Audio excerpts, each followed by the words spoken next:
আসসালামু আলাইকুম। পাটিসাপটা পিঠা এমন একটি পিঠা যেটা সব ঋতুতেই খাওয়ার জন্য একদম পারফেক্ট। খুব কম সময়ে এবং খুব সহজেই এই পিঠাটি তৈরি করা যায়। যে কখনোই পিঠা তৈরি করেনি সেও এই পিঠাটি তৈরি করতে পারবেন খুব সহজেই। শুধু অল্প কিছু টিপস জানলেই হবে। আশা করি আজকের রেসিপি আপনাদের কাছে ভালো লাগবে। তাহলে চলুন কথা না বাড়িয়ে রেসিপিতে চলে যাই। আমি পিঠাটি তৈরি করার জন্য প্রথমেই নিয়ে নিব 1 কাপ শুকনো চাউলের গুঁড়া, হাফ কাপ আটা অথবা ময়দা। আমি এখানে ময়দা নিয়ে নিয়েছি হাফ কাপ পরিমাণ। তার সঙ্গে দিয়ে দিব 1 টেবিল চামচ পরিমাণ চিনি,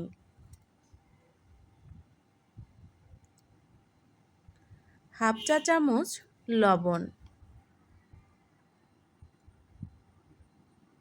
এখন সবগুলো উপকরণ হ্যান্ড উইচের সাহায্যে খুব ভালোভাবে মিশিয়ে নিব।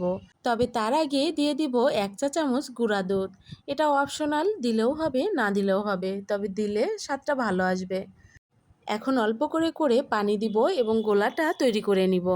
একবারে সবটুকু পানি দিতে যাবেন না। যদি একবারে সবটুকু পানি দিতে যান তাহলে গোলার ভিতরে আঠালো ভাবটা আনতে পারবেন না। সেক্ষেত্রে পিঠাটা ভেজে নেওয়ার সময় ফেটে যাবে এবং কড়াইয়ের সঙ্গে লেগে যেতে পারে। তাই এই কাজটা অবশ্যই করে নিতে হবে।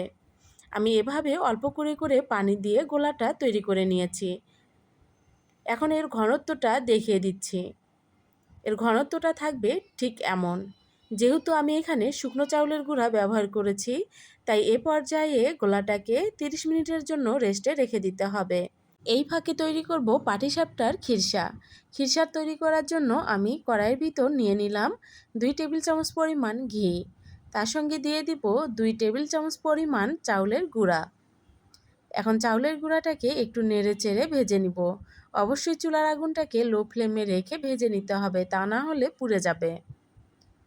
কিছু সময় ভেজে নেওয়ার পর এখানে দিয়ে দিব নারিকেল কোড়া হাফ কাপ পরিমাণ। নারকেল কোড়াটা দিয়ে আবারও নেড়ে চেড়ে ভেজে নিব। তারপর এখানে আগে থেকে জাল করে ঘন করে রাখা দুধ দিয়ে দিলাম 1 কাপ পরিমাণ এবং আরও হাফ কাপ পরিমাণ। এখন দুধটা দিয়ে অনবরত নাড়তে থাকব। প্রয়োজন হলে আপনি এখানে হ্যান্ড উইচ ব্যবহার করতে পারেন, এতে করে সুবিধা হবে।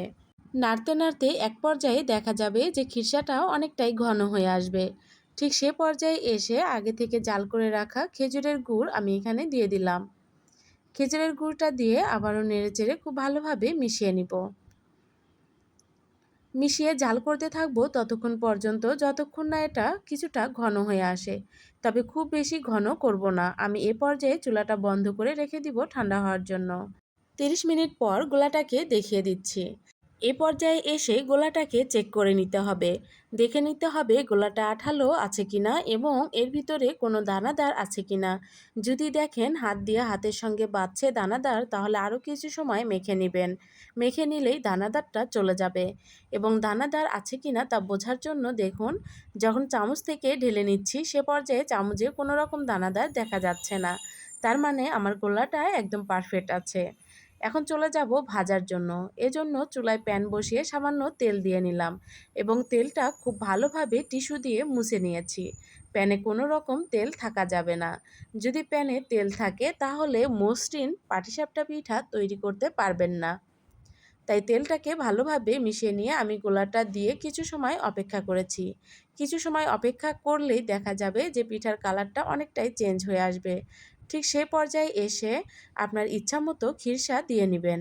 আমি একটু বেশি করে দিয়ে নিলাম, আমার বেশি করে দিলে বেশি ভালো লাগে। তারপর এভাবে উল্টে দিচ্ছি। সেম পদ্ধতিতেই সবগুলো পাটিসাপটা পিঠা আমি তৈরি করে নিব এবং প্রতিটা পাটিসাপটা পিঠা তৈরি করার আগে কড়াইয়ে সামান্য তেল দিয়ে টিস্যু পেপার দিয়ে মুছে নিতে হবে। তাহলে প্রতিটা পাটিসাপটা পিঠাই হবে মসৃণ এবং খুব সুন্দরভাবে উঠিয়ে নিতে পারবেন। যদি তারপরেও লেগে যায় তাহলে গোলার সঙ্গে 1 টেবিল চামচ পরিমাণ রান্নার তেল দিয়ে নেবেন, তাহলে আর লাগবে না। খুব সহজেই উঠিয়ে নিতে পারবেন।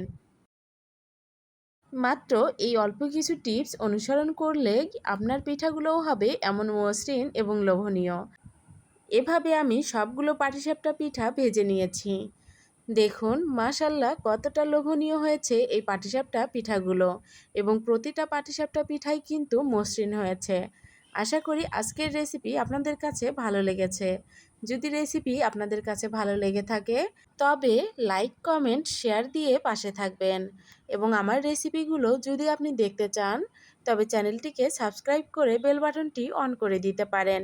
এতে করে আমি ভিডিও আপলোড দেওয়ার সঙ্গে সঙ্গে আপনার কাছে নোটিফিকেশন চলে যাবে এবং আপনি খুব সহজেই আমার রেসিপিগুলো দেখতে পারবেন।